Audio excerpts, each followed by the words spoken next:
What's up, everyone? My name is Brian Tagan. I'm a heroin addict. What's up? Special welcome to everyone that's watching online. If you're out there and you're struggling, reach out to us. All the information is on the screen. We want to help you get connected. Fresno, Central Valley is the best when it comes to recovery. So if you are struggling, please reach out. Okay. Let's do this. All right. So welcome to 21 Pathways Tuesday nights. Silence your phone. Turn off the cell phones. Smoking and vaping are allowed outside only. Bathrooms are located to my left. 21 Pathways is a fellowship to help people navigate life struggles and strongholds. The number 21 symbolizes two distinct paths converging into one. One path represents those in recovery seeking more spiritual guidance, and the other path is for those seeking to be equipped with the different successful steps that we took in our recovery. In other words, we rep the 12 steps of Alcoholics Anonymous, respectfully. Together, these paths will unite into one true pathway that leads to salvation, healing, and redemption, the path of the kingdom. Psalms 32:8, the Lord says, I will guide you along the best pathway for your life. I will advise you and watch over you. Our motto is, come as you are, leave changed. All right, I'm going to read real quick the chapter 4 of Matthew, the temptation of Christ. If you're new in here, we read this every time. Then Jesus was led by the Spirit into the wilderness to be tempted by the devil. After fasting for 40 days and 40 nights, he was hungry. The tempter came to him and said, if you are the Son of God, tell these stones to become bread. Jesus answered, it is written, man shall not live on bread alone, but every word that comes from the mouth of God. Then the devil took him to the holy city and had him stand at the highest point of the temple. He said, if you are the Son of God, he said, throw yourself down, for this is written. He will command his angels concerning you, and they will lift you up in their hands, so that way you do not strike your foot against the stone. Jesus responded, it is also written, do not put the Lord your God to the test. Again, the devil took him to a high mountain and showed him all the kingdoms of the world in their splendor. All this I will give you, he said, if you bow down and worship me. Jesus said to him, away from me, Satan, for it is written, worship the Lord your God and serve him only. Then the devil left, and the angels came and attended him. All right, and this is the 21 Pathways translation of the Beatitudes. It's chapter 5 of Matthew. So now when the greatest teacher of all time saw the crowds, he went up to the mountainside, he sat down. His students came to him, and he began to teach them. He said, blessed are the underdogs, for they will have an unbelievable comeback story. Blessed are those who are sad, for they will be comforted. Blessed are the meek, the gentle, for they will inherit the earth. Blessed are those who hunger and thirst for righteousness, for they will be filled. Blessed are those who forgive, for they will be shown mercy. Blessed are the pure in heart, for they will be examples of goodness. Blessed are the peacemakers, for they will be called children of God. Blessed are those who are hated on for doing the right thing, for they will thrive. Blessed are you when people insult you, persecute you, and falsely say all kinds of evil against you because of your beliefs. Therefore, rejoice, stand tall, because faithfulness is the reward. So in keeping up with our purpose, passion, gratitude, we ask everyone who participated tonight stay within the boundaries of the time and topics. Will you guys join me in prayer? God, Heavenly Father, we come here exactly as we are. Some of us are tired. Some of us are afraid. Some of us are hopeful but unsure. Father, we ask that you quiet the noise inside of us for these moments. Help us hear what needs to be heard. Father, help us receive what we've been resisting. Be present in the room, Father. Be present in our stories and guide this time toward healing, honesty, and truth. In your Son's name we pray. Amen. All right, so tonight is a little bit different. We're trying something new. I'm going to go through the announcements real quick. All right, so May 29th coming up, that's our Bible study. It's Friday night. We're going to do it right back here in the fellowship, 6 o'clock. We have somebody who's going to make, I believe, tri-tip sliders. So if you are interested, it's going to go from 6 to about 6:45, 7. It's going to be a lot of fun. It's our first one. We'll probably go over, chapter 4 and chapter 5 of Matthew. But come check it out if you're free. 6 o'clock right here at Bethany, right back there. And the ACs work great back there. All right, May 31st. That's this weekend. So May 31st is my official first 10 a.m. Sunday service. Yeah, that's right. And it's right here. I'll be honest, I'm scared to death. But if you guys rock with me and you guys come here at 10 o'clock on Sunday, I would greatly appreciate it. It'd be cool to see a lot of our people here. And still going to be nervous, but yeah, come check it out. It's going to be one of the messages I've done in the past, but it's got a lot of twist to it. So May 31st, this weekend, 10 a.m. All right, we got the Amazing Race, Taste and Recovery. Save the date. June 27th, right here at Bethany, we're going to host the what do you call it? The fundraiser for the NCAA. That's happening at the Doubletree this year. So this is going to be a lot of fun. They are looking for people that want to be part of the race. If anybody from 21, I will sponsor a couple of teams. It's like $12 a head, so 4 people. I'll sponsor up to 2 teams. I'll pay for it, but what it is, it's like this big race. You come here at 9 o'clock, and they're going to give you like this list of instructions, and you're going to be driving, I think, all over town and finding clues, and yeah. So I don't know how to explain it that well, but that's it. If you have any questions, I know that, Scott, do you know more about it? Kenny, you know more about it? Okay, well, I'll give you guys Tweety's number. Just blow him up. And you can call him, but it's going to be a lot of fun. It's right here, June 27th. All right, so we also have the shoe drive. Sam is putting this together from Set Free Church. She's done this now 2 years. July 11th, she just goes out to the community and throws out shoes. So if you have old shoes, I'm going to be cleaning out my closet this weekend and bring it next Tuesday. If you have old pairs of shoes, bring them. We just put them back there. We hand them. I know Sam's in here. The other Sam, where you at, Sam? There you are. If you guys have any questions, come see Sam after the meeting, and he'll tell you more about it. All right. Recovery Summit, Saturday, September 12th. Jill Hansen's the biggest thing in Central Valley when it comes to recovery. September 12th, it's going to be here, Bethany Church, 9 a.m., 12:30, or in that time frame. We haven't got the correct or the specific times yet, but when we do, we'll have it. But it's going to be September 12th. That is a Saturday. If you're new in recovery, this event is amazing. It's a lot of fun. It's great. It's one of the best events I know of in recovery. So. This will be my 3rd year attending it, and it's absolutely amazing. So if you have any questions, come see me afterwards. All right, so we're going to get to it. The guy that's going to be calling in, his name is Coby Phillips. We did a workshop in San Quentin Prison. I think it was January, February, somewhere in there, and met a bunch of amazing people. We ended up baptizing a bunch of people, and this guy named Coby, kind of became friends with. He's got a testimony, and we figured out a way to have him call. He's going to be calling at about 6:55, but we thought we'd show his documentary, as much of it as possible. It's an older documentary, but we could still, we'll still be able to work it out. We're hoping it all works, but check it out, and then when he calls in, we'll start the meeting. The San Francisco Bay Area is known for having a little bit of everything. People from different backgrounds, cultures, and wealth, who mostly all manage to coexist. In the late 1990s to the early 2000s, perhaps nowhere exemplified this more than the small city of Vallejo, which, thanks to local rappers like Mac Dre in E40, emerged at the forefront at the renaissance of debaucherousness revelry known as the hyphy movement. This newly popular culture based on fizz and partying hard and independence was able to bridge cultural gaps, but it also opened up new drug markets that local gangs and secret societies were well positioned to cash in on.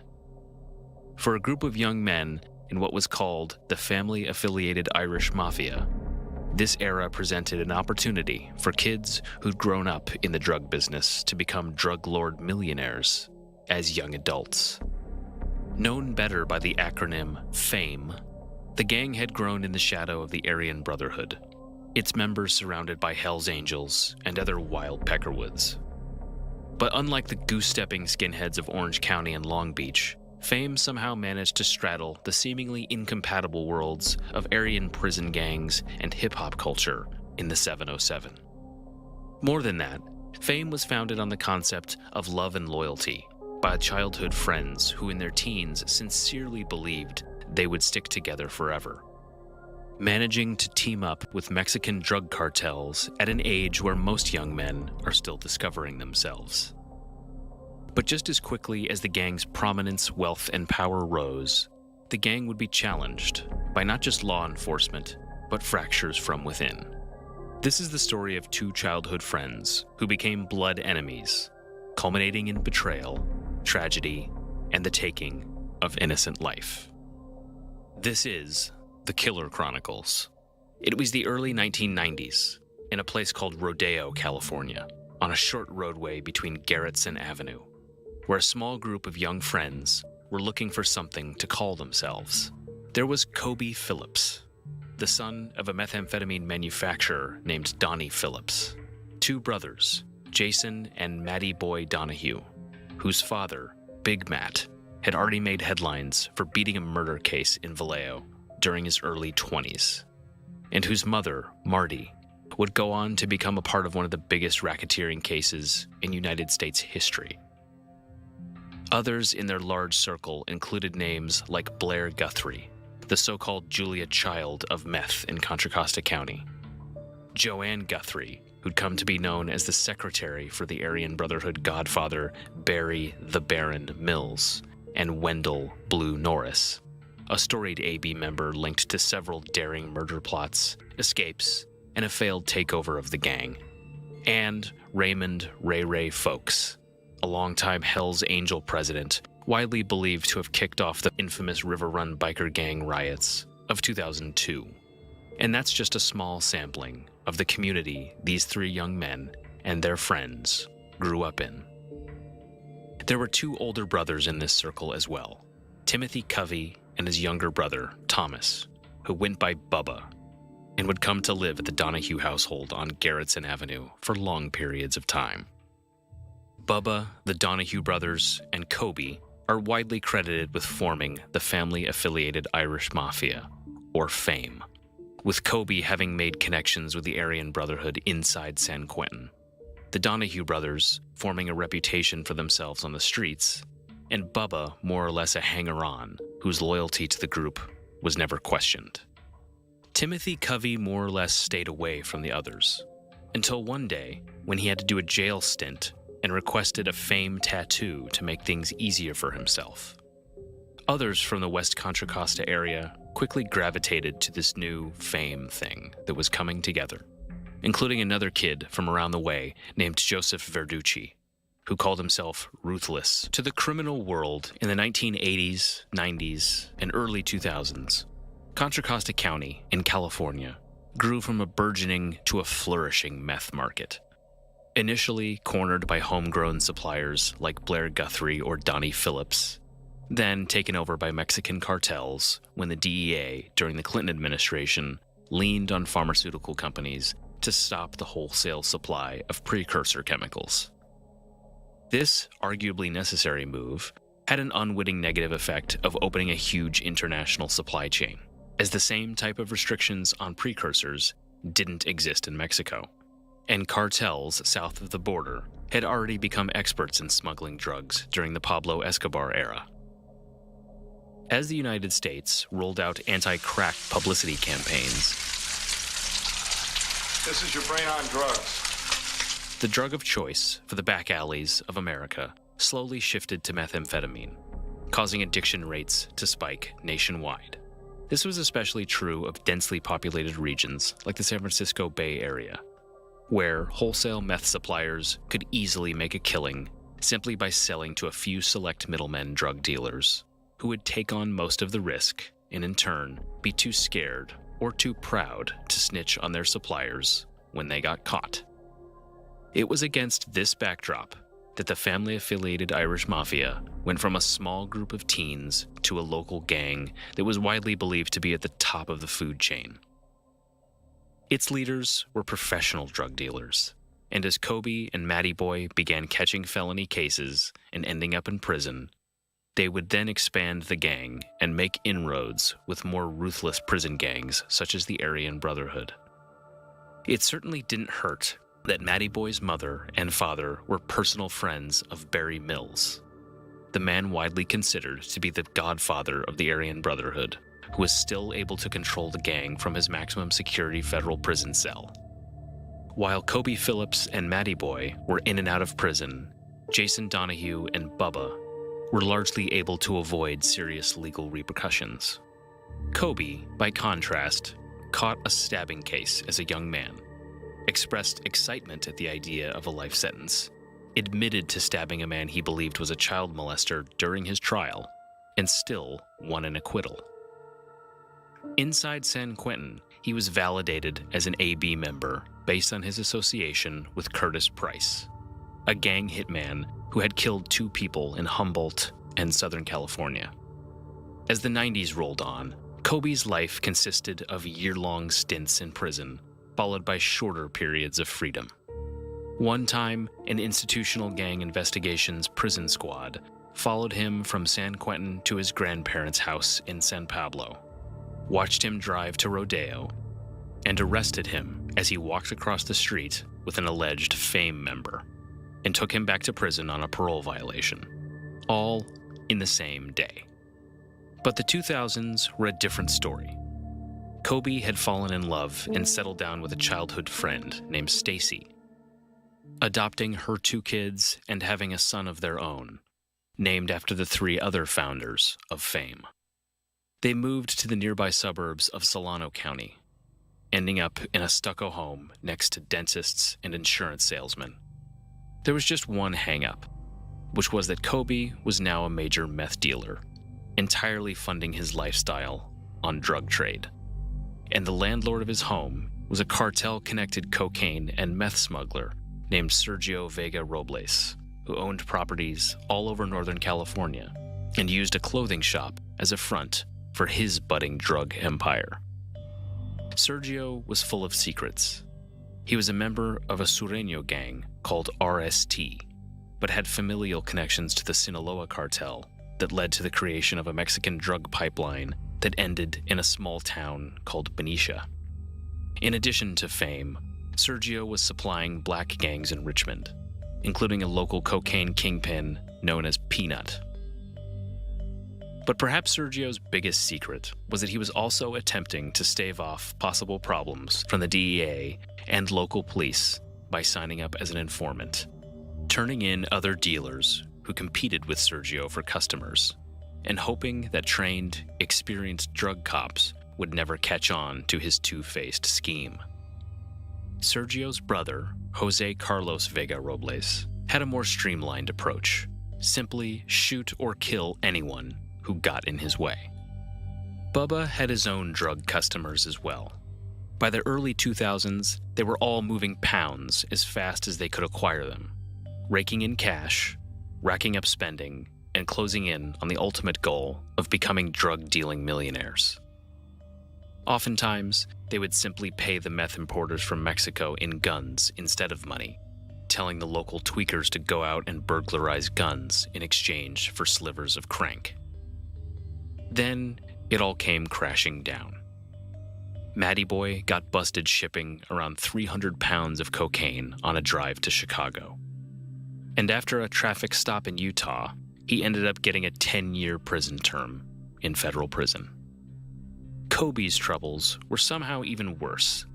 Since late 2004, the Contra Costa sheriff had considered him a major suspect in the killing of a childhood friend, an Aryan Brotherhood drug dealer named Daryl Grockett.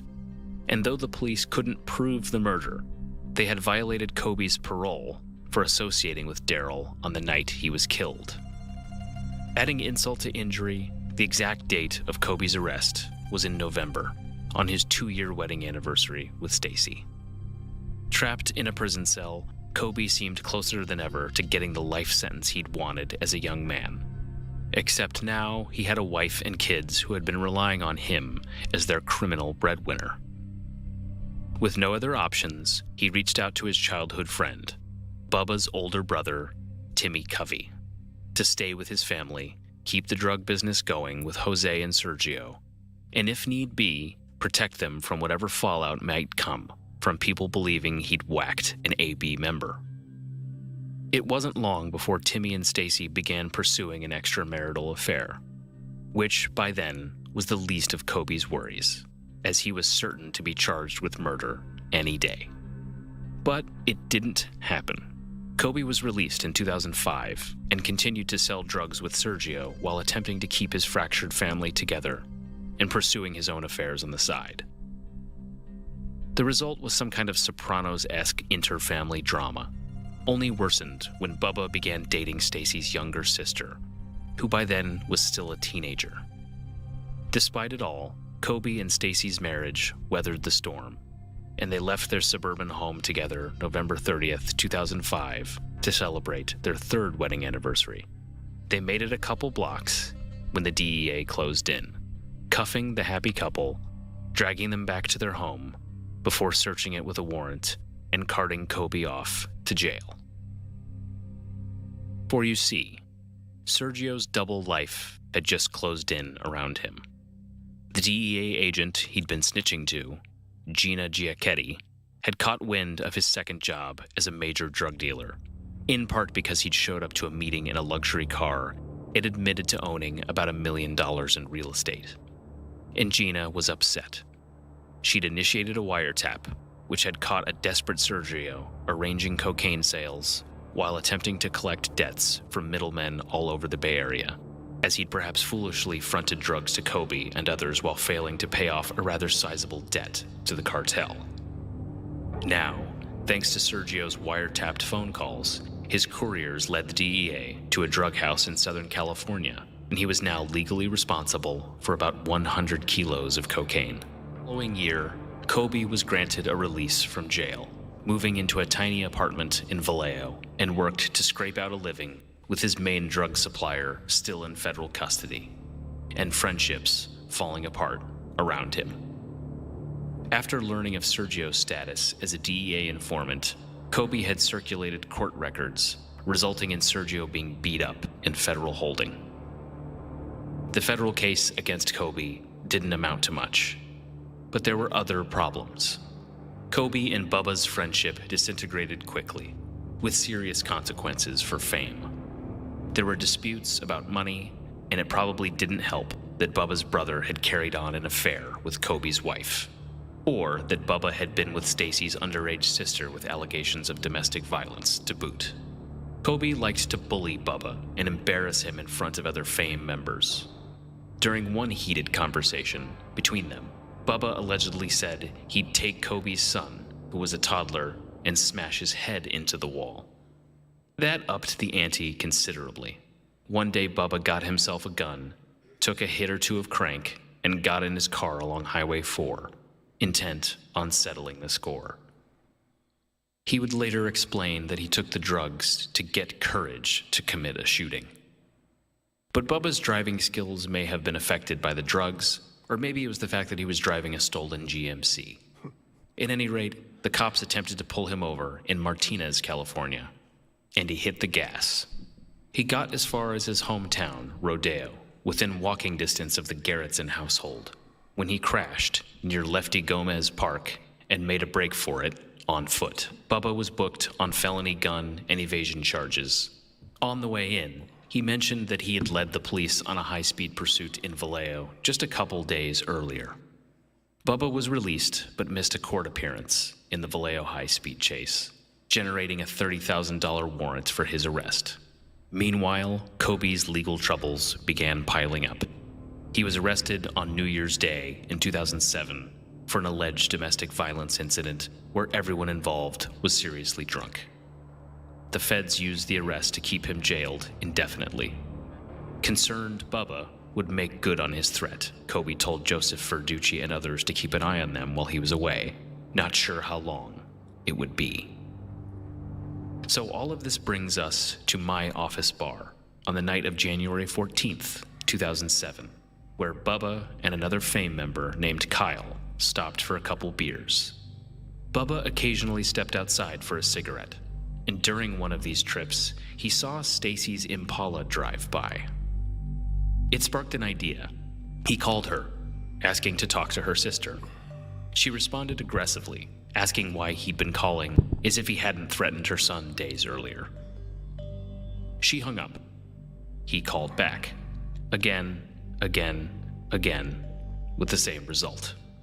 Finally, she picked up and gave him some choice words. Joe Rue's been off the hook lately. He ain't fighting. Bubba could have left right then and there, but he stayed put. Stacy's phone rang again, but this time it was her husband calling from jail. The two had a tense conversation. Coby had a suggestion.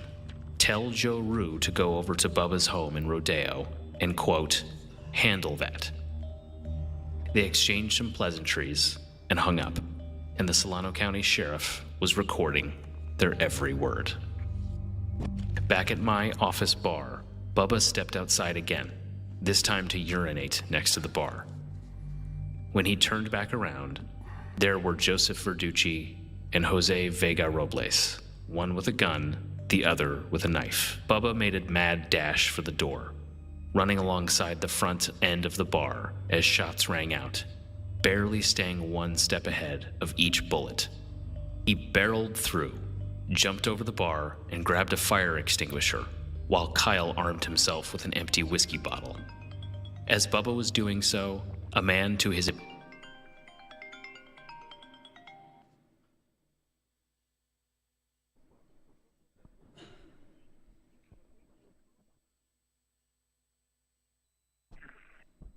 An incarcerated individual at San Quentin Rehabilitation Center, San Quentin, California. This call and your telephone number will be monitored and recorded. You have a prepaid call. You will not be charged for this call. To accept this call, say or dial 5 now. Thank you for using Global Tel Link. Hello? What up, Coby? Can you hear me? Hey, what's going on? What's going on, man? I can hear you. Can you hear me okay? Oh, man. Oh, yeah, I can hear you. Right on. We got a crowd here of about 125 plus people. We just got done watching some of your documentary. Just came up to the point where the mayhem was going to happen at the office. So there was only a couple of minutes left, but you called it the perfect time. All right. So I know we only got 15 minutes before you got to call back again, but let's just jump kind of right into it. You were telling me in 2023 you changed your life, and can you just kind of tell us what it was like, maybe the year or 6 months leading into it? Why was it? Why did you make that happen? Well, in 2019, I had some events happen where I decided to leave the gang life behind, but I was still in the mix, Right. with everything else, causing havoc and cell phones, drugs, and then in 2023 I was at Avenal State Prison, and they had a group come in called Depart, and they come and do entertainment segments for prisons all over the world. And the guy that leads it, named Raven, he asked me if I attended church and stuff like that, and I told him no. And he said something that really hit home to me. He said, you don't have to read a book or go to services. As long as you're good with God, that's what matters. That's right. And how you got there and how you stay there doesn't really matter. As long as you're good with Him, then that's what matters. What works for you, and that it just resonated with me a lot, because it became something that I could do. I didn't have to. It wasn't like a team sport where I had to worry about the other people, around or whatever. It was just whatever. It was just between me and God, and that was in 2023. Right. So then in 2023, you made the decision to kind of just walk away from all of it and just kind of start this new life. And we'll get into that maybe in the second phone call. But can you go back to the beginning, Coby, when, it started when you were a child. You were raised in it. Can you tell us about growing up and how the life you were living was, in your eyes, normal? I mean, well, since I was a toddler, my parental unit and all my role models were bikers, gangsters, convicts, and killers. You know, that's who hung out at the house, and that was what was normal to me. You know, I didn't know there was a way to make a living besides dealing drugs and stuff until I got out of that lifestyle. I thought that was normal. I thought the guy next door that went to work was the abnormal one. Yeah. So you were, I'm reading that full circle that you had written. So you were selling drugs and like even in 6th grade. Yeah, I grew my first weed crop the summer before 6th grade. Yeah. And then when was the first time you were introduced to a handgun? I mean, they were always there. Right. There was always guns at the house. I never remember a time when they weren't. Right. But I got my first. I would steal my dad's and my uncle's, you know, and carry them around when I was 11 or 12. I think I got my first one that was mine when I was about 12. Broke into a house and got it. I think I was 12. And then as you were growing up as a teenager, the gang fame started to grow more and more. Can you tell us about that? Yeah, well, so a lot of the people around the house were bikers, and me and my cousin, Matty Boy, we were basically, since we were little kids, we were expected that we were going to be bikers when we got older, and we didn't really, some of the politics and norms that they followed, we didn't necessarily jive with, so we just decided to start our own thing, and we were still doing, it wasn't like we became fame and then we became drug dealers or anything. We were already, you know, running the streets and doing everything we were doing. Fame just let us expand into different markets in different places besides Contra Costa County. And then I forget the year that you got your first case, and you went straight to, I think you went straight to San Quentin, right? With your first case? Yeah, when my first case, I was 17. Well, I had cases before that, but they were settled. Like I did a lot of juvenile hall time. My first prison case I caught when I was 17 and came here to San Quentin. And then went on to Pelican Bay. Yeah, we saw that you were validated with the AB right off the bat, which that doesn't happen, right? I wasn't validated right off the bat. I was not validated as AB until like 1997. I came into prison in February of 1993. Oh, okay. And I was validated in 1997. This call and your telephone number will be monitored and recorded. So tell us what your first experience at San Quentin was like. I mean, basically, everybody knew I was coming, and it was all like it was like a giant slumber party. Basically, I couldn't wait to get here, and thought I was having the time of my life. I got here. I went to West Block. About a week after being here, I caught my first institutional stabbing and went to the hole and was housed with death row, and then went to the security housing unit from there. Got out after 24 months up there and went to a level 4 yard and ended up paroling from the hole at that level 4. And then I came back into prison a few weeks later, went back to the hole, went back to the shoe, and never got out of the shoe again. Spent a little over 24 years in solitary confinement. Yeah. In fact, when we saw you at San Quentin, that workshop, I mean, you had just gotten out, what, about a year prior? How much time did you have prior before we saw you at that workshop? No, I've been out for quite some time now. Oh, okay. I got out, the last time I was in solitary, I got out of Corcoran Shoe in into 2019. Okay. And went to Salinas Valley. And then from Salinas Valley, you went to Avenal.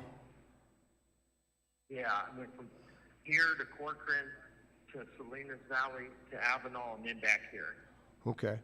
And then he gets, and then you were telling me about how San Quentin had changed a lot when you got back there this last time in 2019.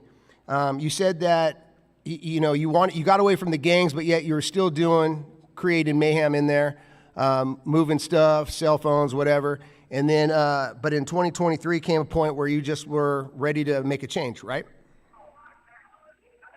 Yeah, a lot of the administration and higher up, people that work here, they knew me when I was younger and causing havoc. So when I came back, they were like, this is a whole new place, and people go home from here.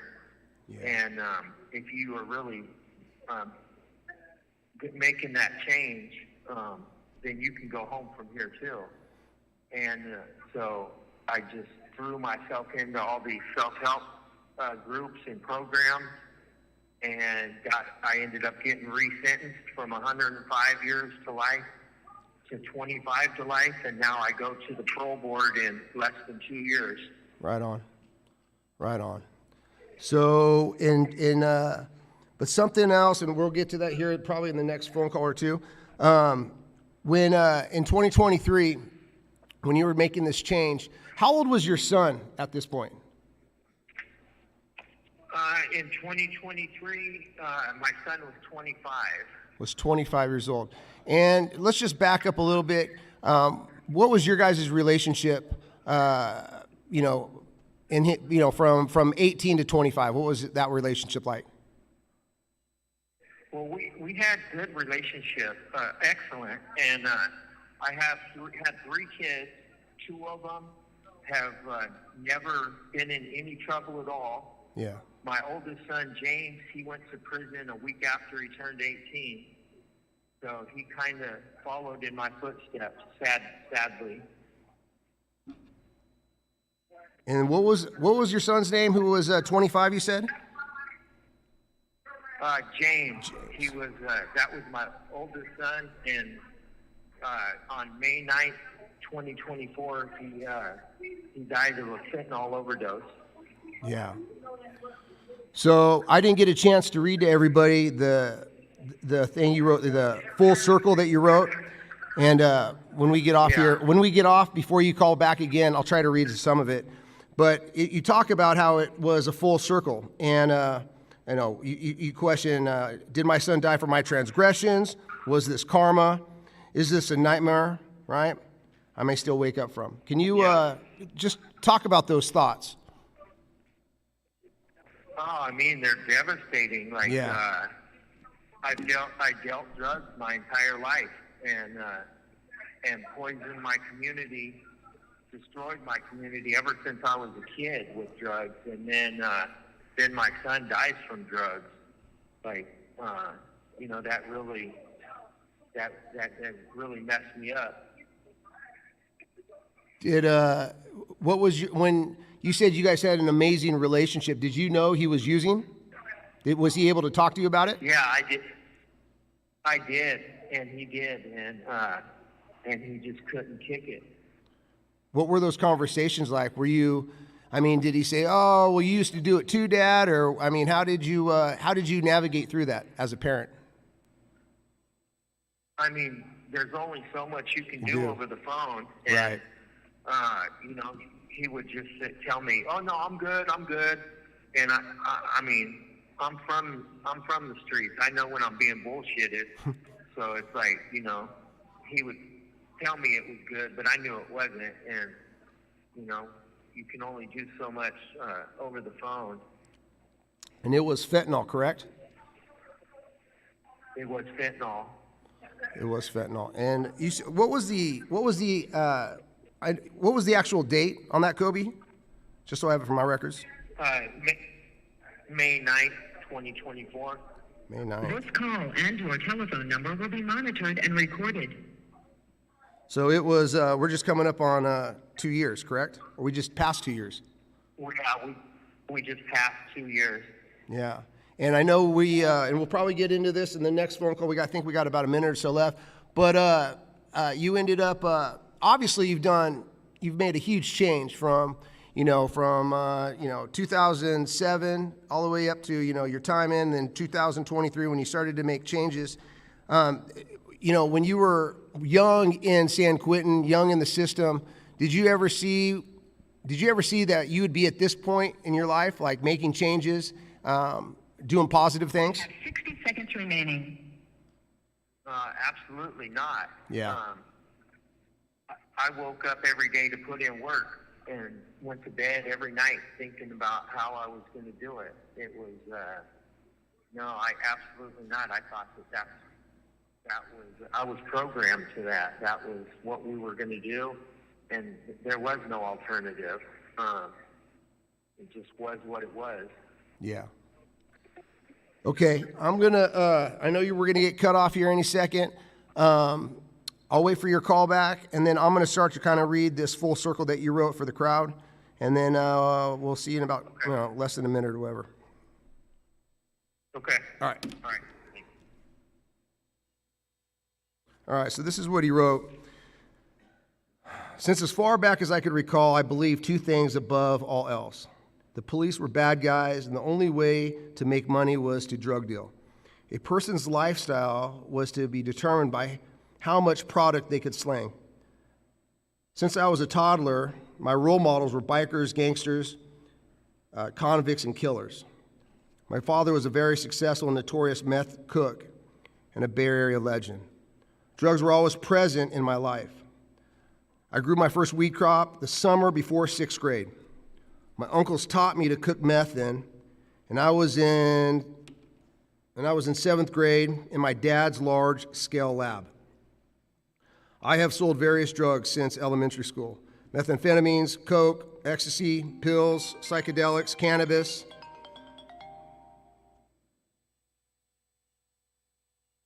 This is Global Tellink. You have a prepaid call from Coby Phillips. an incarcerated individual at San Quentin Rehabilitation Center, San Quentin, California. This call and your telephone number will be monitored and recorded. You have a prepaid call. You will not be charged for this call. To accept this call, say or dial 5 now. Thank you for using Global Tellink. Are you there? What up, man? All right, we got you. Okay. Hey.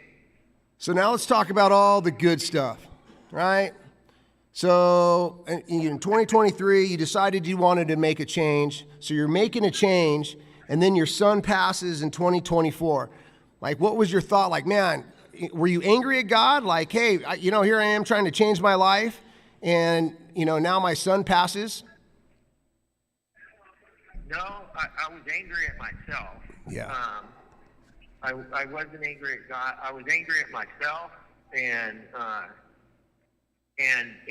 didn't let it derail me. It devastated me, and I decided that not only was I just going to be satisfied with just doing good, but that I was actually going to do amazing. Yeah, And that's right.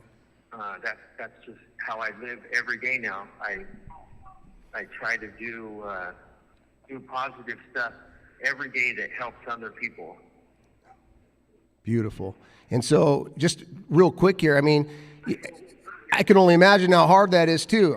You're locked up and you could have easily gone back to the dark side, the other side, but making that, you have this earthquake moment that happens and you decide to grab the bull by the horn, start to become accountable. You start to want to do good things. That morning that you woke up and decided to do it, what were like some of the goals that you had created? Well, I mean, when it first happened, my first goal was not giving in to the dark side and taking it out on one of these prison drug dealers in here. So I had to do Well, that. thank God you did. I had to do that for several weeks. That was all I was focused on. And then when I pulled myself out of that, then I started right away. We started planning for overdose awareness. right on. Before we get into that, just real quick, I mean, you know, drugs are everywhere, and they're everywhere inside, and you see people selling it, and it's so easy to get. And I mean, how hard was it to just not take that anger out on someone else? Oh, it was extremely hard. It was, yeah.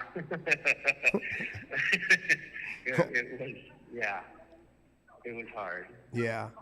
So then you decided, and I was reading this, it was in the article, you and a couple others, you decided that you're going to create an overdose awareness, which is in August, and you were going to do it for your son. Tell us a little bit more about that. Well, the librarian came in one day and said, did I know that they have a National Overdose Awareness Day, which I did not. And so she got information on it. We found out when it was going to be, and we started planning for it. The administration here at San Quentin jumped right behind me. A lot of the organizations that I deal with from the streets got right behind me, and we never looked back. It's the biggest event in the prison now. It was huge last year. It's going to be huge this year, and I think it helps a lot of people. We do a lot of Narcan training. I give out Narcan. And This call and your telephone number will be monitored and recorded. it's just about being out there and being available to the population when one of them needs you. So that's what I do every day. You know, when I want to back up just a little bit. When you got back to San Quentin, you told me something earlier I wanted to share with the crowd. You said that San Quentin provided the community that you needed to start doing the right things. Well,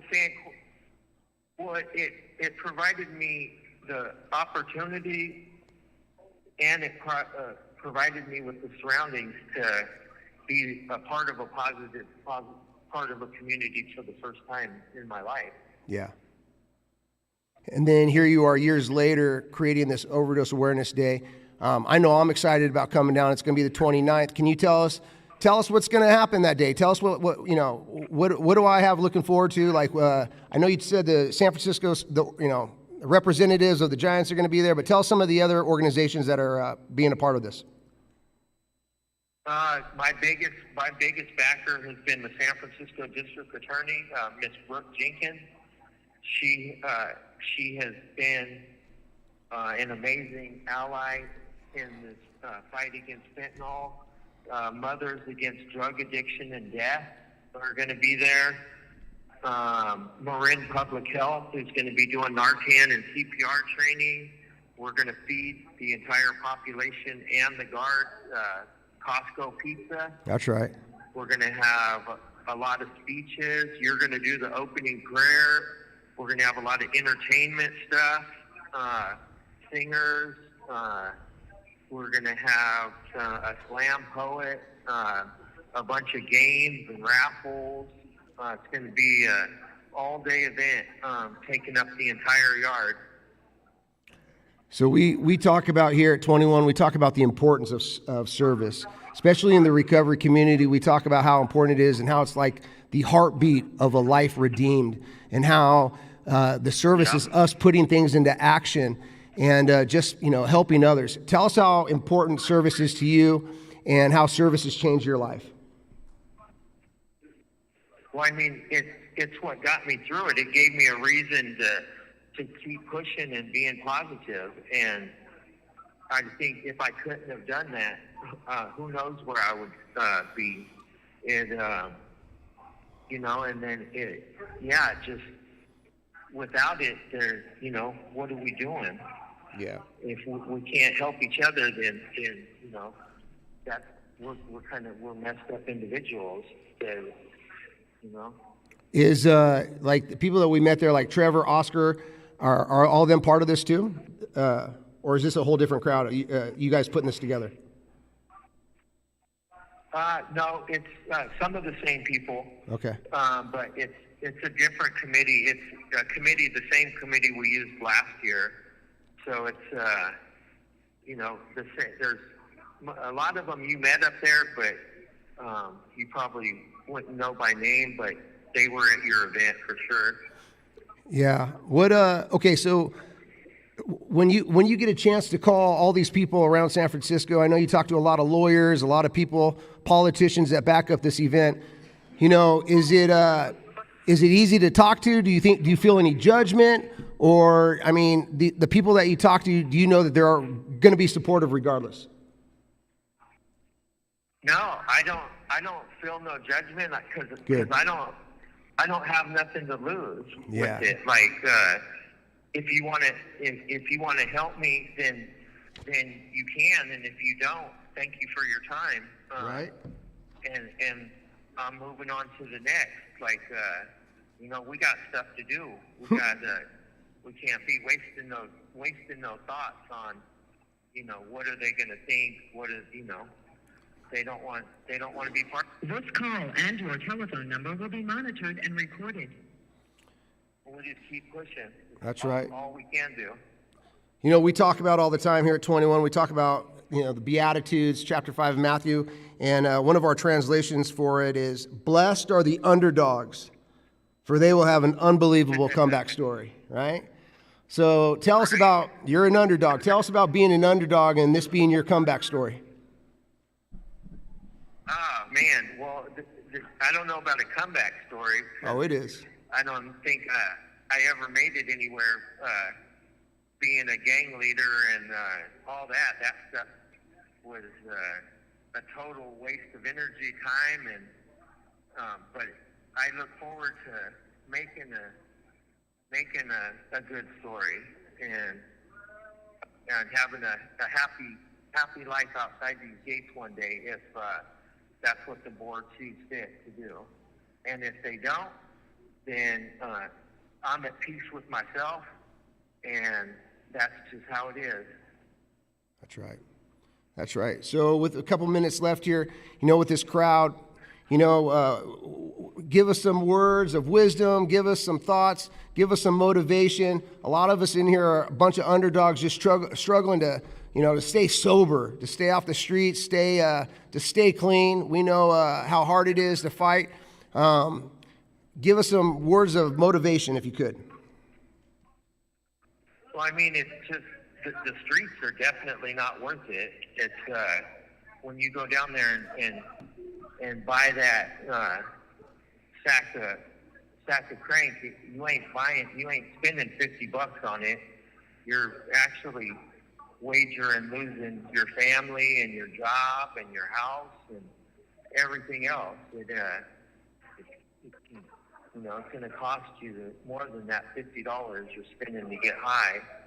It's just that stuff's terrible, man. And anything, if I can never do anything, I'm very reachable. You know that. And if I can do anything for anybody there, all they got to do is say so, and I can do it. I'm a youth mentor here, and the youngsters seem to listen to what I say in a positive way. It's nice that it's a positive way now instead of a negative way. So anybody got any questions or anything that I can help them with, I'm here for it, man. Well, I will do my best on getting questions written down. Hey, let's give it up for Coby, everybody. I hope you can hear that. Can you hear that? I can hear that. Yeah? You got a lot of people here rocking with you. You got a lot of people here proud of you. You got a lot of people here that love you. We just thank you so very much for your time, Coby. We rock with you. We support you. We're proud of you. Keep doing what it is you're doing. Keep being the light over there at San Q. Keep doing everything that you do that's positive, that keeps everyone going in the right direction, man. Thank you very much. Well, And I'm proud of all you guys. I'm proud of all you guys too, man. You guys showed up and showed out, and just keep doing it, man. It's life is beautiful. That's right. That's right. Let's give him a round one more time, guys. All right, man. I love you. I'll talk to you soon, okay? All right, man.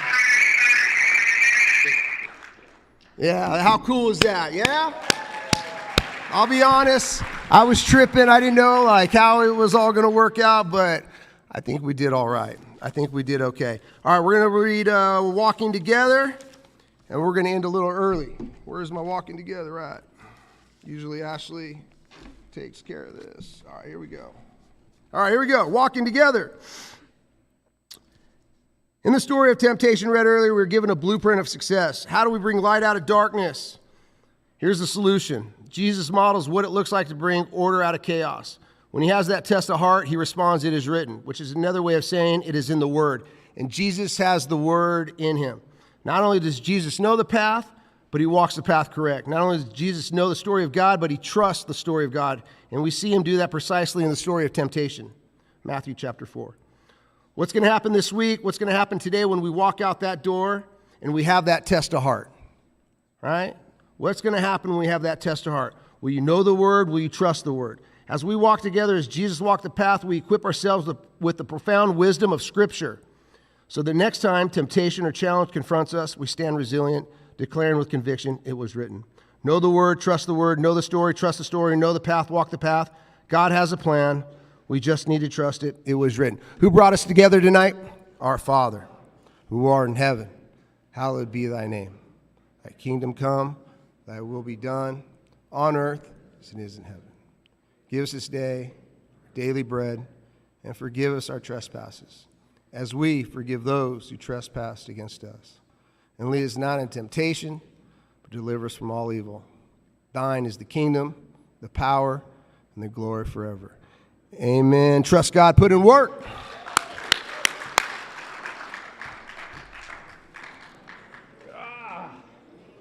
My hand. I was trying to sit there and hold it on the microphone. You know?